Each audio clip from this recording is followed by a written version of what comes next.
Assalamu alaikum. I'm Sister Audrey Muhammad of Virtue Today magazine. I'm here with the historian, student minister, Brother Carlos Muhammad. And I wanted to ask you, what do you think the impact a magazine like Virtue Today magazine has had on the perception and the image of women in the Nation of Islam? Well, first and foremost, thank you for taking time out to interview your brother or have me give my little 2 cents.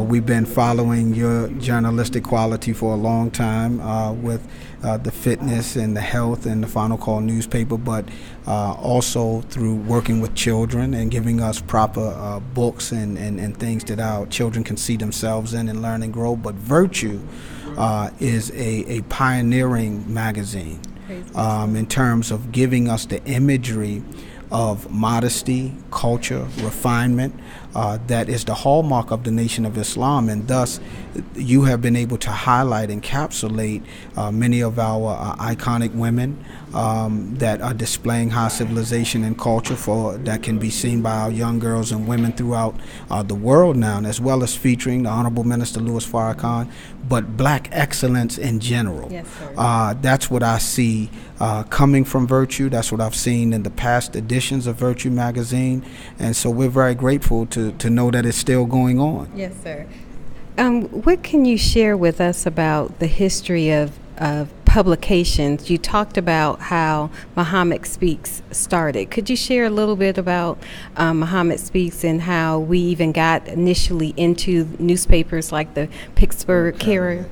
Yes, well, in 1956, a man by the name of Mr. Ted Watson, who was a writer for the Pittsburgh Courier, actually came out to Chicago to cover the school, the Muhammad University of Islam, which was described as a very clean and high civilized place for our children, and seeing the discipline and the academics that were taking place at that time at 5335 South Greenwood Avenue. And as a result, Mr. Watson then covered the annual Savior's Day conventions. As a result, the Honorable Elijah Muhammad was allowed to now put an article, a weekly article called Mr. Muhammad Speaks, which was his weekly column in Pittsburgh Courier. And as a result, his followers, the brothers, the mighty N.O.I, took the Pittsburgh Courier out into the streets of the East Coast cities. But we had ordered and began to sell so many couriers because of the Honorable Elijah Muhammad's article, the paper actually went national. It also opened up the door for other black news publications to take the weekly articles, such as the Los Angeles Herald Dispatch, the Amsterdam News in New York City, as well as the Chicago Defender, and the Afro-American newspapers as well. So these were pioneering articles in the Pittsburgh Courier that eventually Malcolm X asked Louis Lomax, the great black journalist, if he would help him put together a newspaper. And so there were 6 original editions of Mr. Muhammad Speaks that were published out of New York City under the help of Malcolm X. And then in 1960, the paper moved out to Chicago, where it became a bi-weekly paper and then eventually weekly, and getting up to 1 million copies per week at its height. So the Muhammad Speaks newspaper, along with the Courier, and all of them were pioneering news that featured the life-giving, life-saving teachings of the Honorable Elijah Muhammad. But the real historical note is that the Honorable Elijah Muhammad himself published our first newspaper called The Final Call to Islam, 4 editions in 1934. I think it was 2 cents in those days. Okay, yes, sir.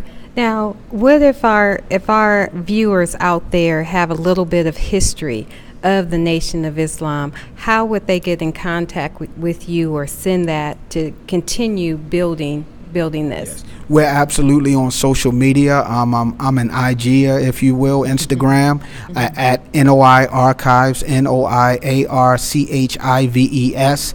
On Twitter, Carlos Muhammad 1, CARLOS MUHAMMAD, the number 1. And of course, if you want to email us, you can email at carlosmuhammad@gmail. If you want to scan something and send it, if you just want to ask us some questions, do so, hit us up. We're happy to do it. But check out the N.O.I Archives page, because there's a lot of history on there. Yes, sir. And we want to thank you so much for the phenomenal job you're doing with archiving our history. And we're looking forward to a book, inshallah, coming out. We're working. So keep us in prayer. It's a lot to cover, but we got to make it happen. And thank you for helping us in some of our early publications as we're moving towards that effort. Yes, sir. Thank you, and make sure you check out Virtue Today Mag. Get your copy. VirtueTodayMag.com. Thank you. Assalamu alaikum. Wa alaikum salam.